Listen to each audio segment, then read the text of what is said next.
basta! Uma geração que consente deixar-se representar por um Dantas é uma geração que nunca o foi.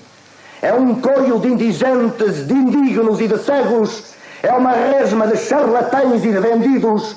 E só pode parir abaixo do zero. Abaixo a geração. Morra o Dantas, morra! Pim! Uma geração com Dantas a cavalo é um burro impotente. Uma geração com Dantas à proa é uma canoa em seco. O Dantas é um cigano. O Dantas é meio cigano.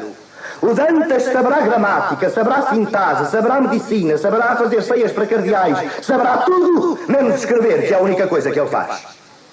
O Dantas pesca tanto de poesia que até faz sonetos com ligas de duquesas.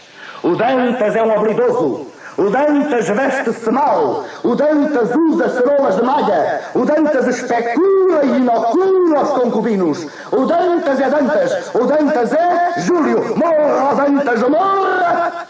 Pim! O Dantas fez uma soror mariana que tanto podia ser como a soror Inês, ou Inês de Castro, ou Leonor Teles, ou Mestre Davis, ou Dona Constança, ou Nalcatrineta, ou a Maria Rapaz. E o Dantas teve claque, e o Dantas teve palmas, e o Dantas agradeceu. O Dantas é um ciganão. Não é preciso ir para o Rocio para se ser pantomineiro. Basta ser-se pantomineiro. Não é preciso disfarçar-se para se ser salteador. Basta escrever como o Dantas. Basta não ter escrúpulos, nem morais, nem artísticos, nem humanos. Basta andar com as modas, com as políticas, com as opiniões. Basta usar o tal sorrisinho. Basta ser muito delicado e usar coco e olhos meigos. Basta ser Judas. Basta ser Dantas. Morra, Dantas, morra! Pim! O Dantas nasceu para provar que nem todos os que escrevem sabem escrever. O Dantas é um autómato que deita para fora o que a gente já sabe que vai sair. Mas é preciso deitar dinheiro. O Dantas é um soneto dele próprio. O Dantas em gênio nem chega à pólvora seca. E em talento é pim-pam-pum. O Dantas nu é horroroso. O Dantas cheira mal da boca. Morra, Dantas, morra! Pim! O Dantas é o escárnio da consciência.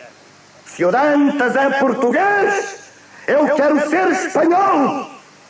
O Dantas é a vergonha da intelectualidade portuguesa. O Dantas é a meta da decadência mental. E ainda há quem não corre quando diz admirar o Dantas. E ainda há quem lhe estenda a mão, e quem lhe lava a roupa, e quem tenha dó do Dantas. E ainda há quem duvide de que o Dantas não vale nada, e que não sabe nada, e que nem é inteligente, nem decente, nem zero. Vocês não sabem quem é a soror Mariana do Dantas? Eu vou-lhes contar. A princípio, por cartazes, entrevistas e outras preparações com as quais nada temos a ver, eu pensei tratar-se da soror Mariana Alcoforado, a pseudo-autora daquelas cartas francesas que dois ilustres senhores desta terra não descansaram enquanto não estragaram para português. Quando subiu o pano também não fui capaz de distinguir porque era noite muito escura e só depois do meio do ato é que descobri que era de madrugada porque o bispo de Beja disse que tinha estado à espera do nascer do sol. A Mariana vem descendo uma escada estreitíssima, mas não em só. Traz também o chamilli, que eu não cheguei a ver, ouvindo apenas uma voz aqui muito conhecida na Brasileira do Chiado. Pouco depois, o bispo de Beja é que me disse que ele trazia calções vermelhos. A Mariana e o chamilli estão sozinhos em cena e às escuras, dando a entender perfeitamente que fizeram indecências no quarto. Depois o chamilli, completamente satisfeito, despede-se e salta pela janela com grande mágoa da freira lacrimosa. E ainda hoje os turistas têm a ocasião de observar as grades arrombadas da janela do quinto andar do convento da Conceição de Beja na Rua do Touro, por onde se diz que fugiu o célebre capitão de cavalos em Paris e dentista em Lisboa. A Mariana, que é histérica, começa a chorar desatinadamente nos braços da sua confidente e excelente pau de cabeleira, soror e guinês. Vêm descendo pela dita estreitíssima escada várias Marianas todas iguais e de candeias acesas, menos uma que usa óculos e bengala e era toda curvada para a frente, o que quer dizer que é a abadesa. E seria até uma excelente personificação das bruxas de Goia se quando falasse não tivesse aquela voz tão fresca e madiosa da tia Felicidade da vizinha do lado. E reparando nos dois vultos, interroga espaçadamente, com cadência, austeridade e imensa falta de corda. Quem está aí? e de candeias apagadas. Foi o vento, dizem as pobres inocentes varadas de terror. E a abater-se a que sou é velha nos óculos na bengala e andar curvada para a frente. Manda tocar a sineta, que é um dó de alma ouvi-la assim tão debilitada. Vão todas para o coro, mas eis que de repente batem no portão e, sem se anunciar a limpar-se da poeira, sobe a escada e entra pelo salão um bispo de Beja que, quando era novo, fez brejeirices com a menina dos chocolates.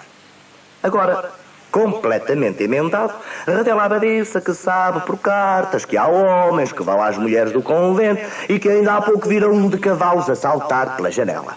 A abadesa diz que, efetivamente, já há tempos que vinha dando pela falta de galinhas e tão inocentinha, coitada, que naqueles 80 anos ainda não teve tempo para descobrir a razão da humanidade estar dividida em homens e mulheres. Depois de sérios embaraços do bispo, é que ele deu com o atrevimento e mandou chamar as duas freiras de há pouco com as cadeias apagadas. Nesta altura, esta peça policial toma um pedaço de interesse, porque o bispo ora parece um polícia de investigação disfarçado em bispo, ora um bispo com a falta de delicadeza de um polícia de investigação, e tão perspicaz que descobre em menos de meio minuto que o público já está farto de saber que a Mariana dormiu com o Noel. O pior é que a Mariana foi à serra com as indiscrições do bispo e já estava a berrar, como quem estava marimbando para tudo aquilo. Esteve mesmo muito perto de estrear com um par de burros na coroa do bispo, no que se mostrou de um atrevimento, de uma insolência, de uma decisão rafilona que excedeu todas as expectativas. Ouve-se uma corneta tocar uma marcha de clarins e Mariana, sentindo nas patas dos cavalos toda a alma do seu preferido, foi qual pardalito engaiolado a correr até às grades da janela a gritar desalmadamente pelo seu Noel. Grita, assobia, redopia, pia, rasga-se, magoa-se, cai de costas com um acidente que já previamente tinha avisado o público e o pano também cai, e o espectador também cai da paciência abaixo e desata numa destas pateadas tão enormes, tão monumentais, que todos os jornais de Lisboa no dia seguinte foram unânimes naquele êxito teatral do Dantas. A única consolação que os espectadores decentes tiveram foi a certeza de que aquilo não era a soror Mariana ao coforado, mas sim uma merda ariana ao Dantas coforado que tinha cheliques e exageros sexuais. Continua o Sr. Dantas a escrever assim, que há de ganhar muito com o alcoforado e há de ver que ainda apanha uma estátua de prata por Olivos do Porto e uma exposição das maquetes para o seu monumento erecto por subscrição nacional do século a favor dos feridos da guerra e a Praça de Camões mudada em Praça do Dr. Júlio Dantas e com festas da cidade pelos aniversários e sabonetes em conta Júlio Dantas e pastas Dantas para os dentes e graxas Dantas para as botas e Nívia Dantas e comprimidos Dantas e autocolismos Dantas e Dantas e Dantas e Dantas e Dantas e limonadas Dantas Magnésia. E fique sabendo, Dantas, que se um dia houver justiça em Portugal, todo mundo saberá que o autor dos Lusíadas é o Dantas, que num rasgo memorável de modéstia só consentiu a glória do seu pseudónimo Camões. E fique sabendo, Dantas, que se todos fossem como eu, haveria tais munições de menditos que levariam 2 séculos a gastar. Mas julgais que nisto se resume a literatura portuguesa? Não, 1000 vezes não. Temos além disto Chianca, que já fez rimas para Alves Barrota, que deixou de ser a derrota dos castelhanos para ser a derrota do Chianca. E as pinoquices do Vasco Mendonça Alves, passadas no tempo da avózinha. E as infelicidades do Ramada Curto. E o talento insólito de Urbano Rodrigues. E as gaitadas do Brã. E as traduções só para homens do ilustríssimo, excelentíssimo Sr. Mel Barreto. E o Frei Mata Nuno Mocho. E a Inês Chiflítica do Faustino. E as imbecilidades do Sousa Costa, e mais pedantices do Dantas, e o Alberto Sousa, o Dantas do desenho, e os jornalistas do século, da capital, de notícias, do país, do dia, da nação, da república e da luta, e de todos os jornais, e os atores de todos os teatros, e todos os pintores das belas artes, e todos os artistas de Portugal que eu não gosto, e os da Águia do Porto, e os Palermas de Coimbra, e a estupidez do Aldemiro César, e o Dr. José de Figueiredo, amante do museu, e Sousa Pinto, e os burros de Cacilhas, e os menus do Alfredo Guisado, e o raquítico Albino Forjás Sampaio, crítico da luta, a quem o fialho com a imensa piada e jogo que tinha talento, e todos os que são políticos e artistas, e as exposições anuais das belas artes, e todas as maquetes do Marquês de Pombal, e as do Camões em Paris, e os Vaz, e os Estrelas, os Lacerdas, os Lucenas, os Rosas, os Costas, os Almeidas, os Camachos, os Cunhas, os Carneiros, os Barros, os Silvas, os Gomes, os velhos, os idiotas, os arranjistas, os impotentes, os tolerados, os vendidos, os imbecis, os pários, as setas, os Lopes, os Peixotos, os Motas, os Godinhos, os Teixeiras, os Câmara, o Diabo que os leve, os Constantinos, os Tertulianos, os Gravos, os Manto, os Bahia, os Mendonças, os Brasões, os Matos, os Alves, Albuquerques, os Sousas, e todos os Dantas que houver por aí. E as convicções urgentes do homem Cristo Pai, e as convicções catitas do homem Cristo Filho, e os concertos do Blanca, e as estátuas Olé, Mauessa e Oves Espartária, tudo, e tudo que seja arte em Portugal, e tudo por causa do Dantas. Morra, Dantas, morra! Pim.